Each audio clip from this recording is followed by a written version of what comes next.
Hello learners, welcome to English with Nitish. आज हम इस वीडियो में पढ़ेंगे विल के बारे में। विल जो कि एक मॉडल वर्ब है। चलिए देखते हैं इसके इस्तेमाल क्या क्या है और कैसे हम इसको सही तरीके से इस्तेमाल कर सकते हैं। तो विल का सबसे पहला इस्तेमाल जो होता है वो फ्यूचर टेंसेस बनाने के लिए होता है।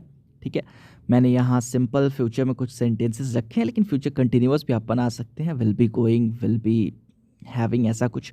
और फ्यूचर परफेक्ट भी बनता है, will have done, will have gone वगैरह वगैरह। आप आगे पढ़ेंगे टेंस में इन सब चीज़ों को, लेकिन फिलहाल हम फोकस रखते हैं कि विल का यूज़ फ्यूचर टेंस बनाने के लिए होता है।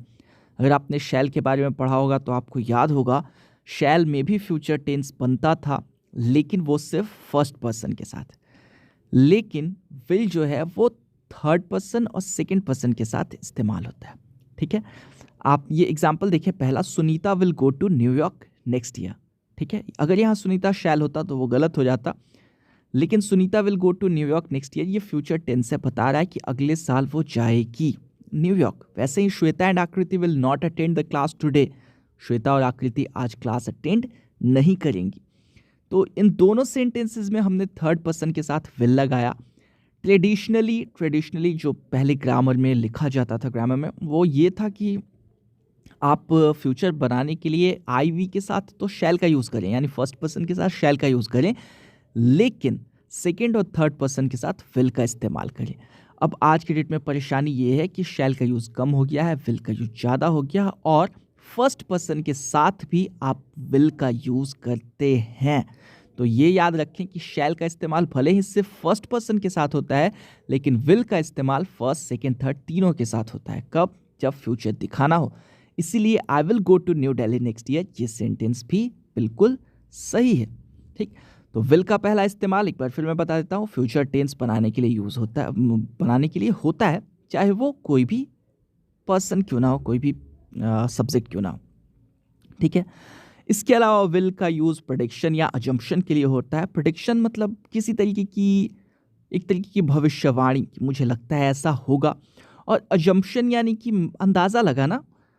तो दो सेंटेंसेस देखें, आपको क्लैरिटी मिलेगी कि I think it will rain on Friday. पहले सेंटेंस में जो नरेटर है, हमारा स्पीकर है, वो कह रहा है कि I think it will rain on Friday, मुझे लगता है शुक्रवार को बारिश होगी। ये उसका अंदाज़ा कह लीजिए, या वो भविष्यवाणी कर रहा है। मतलब बेसिकली भविष्यवाणी आप करते हैं जब फ्यूचर में किसी चीज़ के बारे में, तो वो क्या होता है, वो आपका अंदाज़ा ही होता है। आप फ्यूचर को लेकर श्योर नहीं हो सकते। अभी आपको पता होगा कोविड पैंडेमिक का बड़ा मतलब सीवियर वो चल रहा है पीरियड, और बहुत लोगों ने जब शुरू में ये आया था तब प्रेडिक्शन किए थे कि ऐसा होगा वैसा होगा। कुछ लोगों का कहना था कि सितंबर तक सब ठीक हो जाएगा, कुछ लोगों का कहना था कि मई जून, पिछले साल ही मई या जून तक सब कुछ ठीक हो जाएगा जब गर्मियाँ पड़ेंगी। तो ऐसा कुछ हुआ नहीं। तो फ्यूचर कभी भी श्योर नहीं होता, ये बात याद रखें। तो फ्यूचर का एक प्रेडिक्शन या अजम्पशन करने के लिए ये यूज़ होता है। ये भाई साहब जब कह रहे हैं कि मुझे लगता है शुक्रवार को बारिश होगी, तो अंदाज़ा लगा रहे हैं या समझिए प्रेडिक्ट कर रहे हैं। That will be Riju at the door. मान लीजिए आप घर के अंदर बैठे हैं, मान लीजिए यहाँ स्पीकर घर के अंदर बैठा हुआ है और दरवाजे पे कोई आया, ये अंदाज़ा लगा रहा है कि ज़रूर रिजू आई होगी, क्योंकि उसने शायद रिजू आने वाली थी और अब टाइम हो चुका है उसके आने का। तो इन चीज़ों के लिए, प्रेडिक्शन या अजम्पशन के लिए भी विल का इस्तेमाल हम करते हैं। इसके अलावा विल का यूज़ विलिंगनेस और डिटर्मिनेशन दिखाने के लिए भी होता है। डिटर्मिनेशन यानी कि दृढ़ संकल्प, विलिंगनेस यानी कि गहरी इच्छा।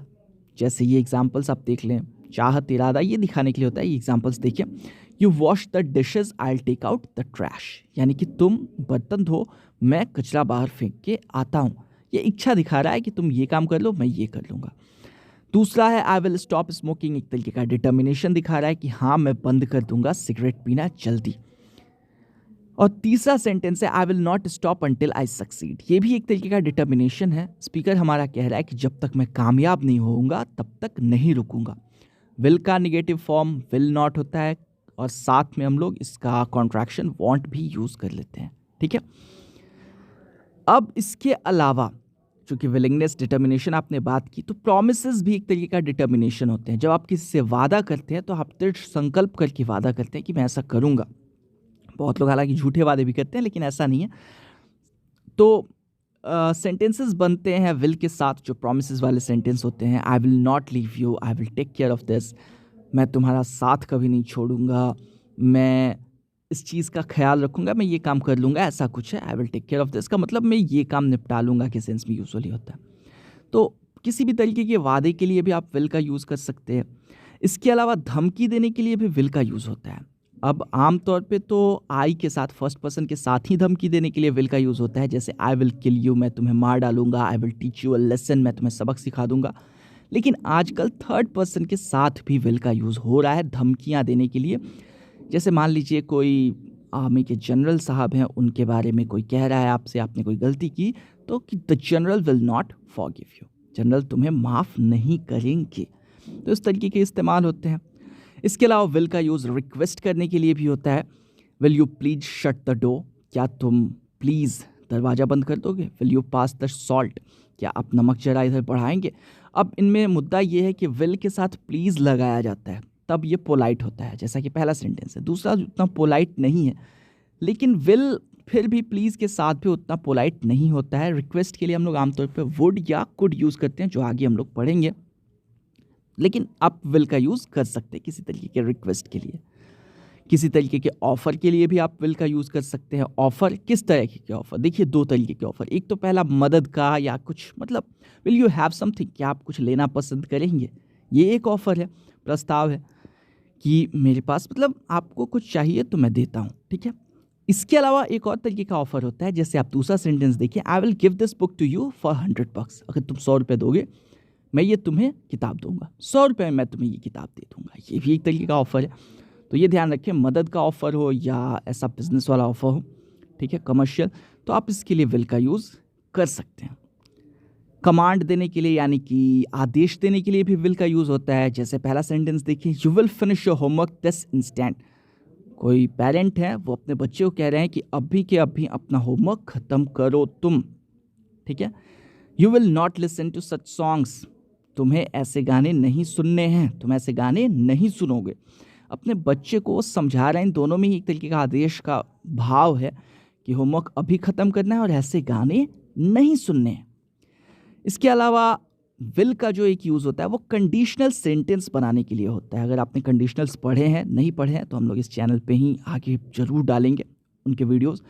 तो कंडीशनल सेंटेंसेस में क्या होता है, एक तो इफ़ क्लॉज होता है जो कंडीशनल क्लॉज होता है, और दूसरा इंडिपेंडेंट क्लॉज होता है। तो इंडिपेंडेंट क्लॉज हमेशा विल के साथ अक्सर आता है, हमेशा नहीं, अक्सर आता है।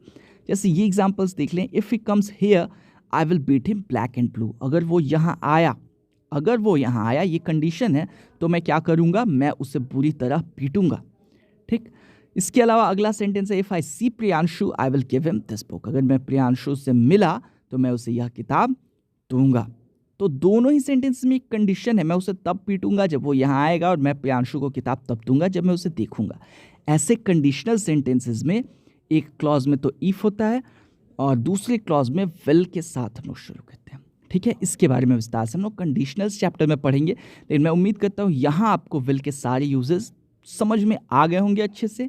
मिलते हैं मॉडल्स के अगले वीडियो में, तब तक के लिए stay safe, take care and keep learning.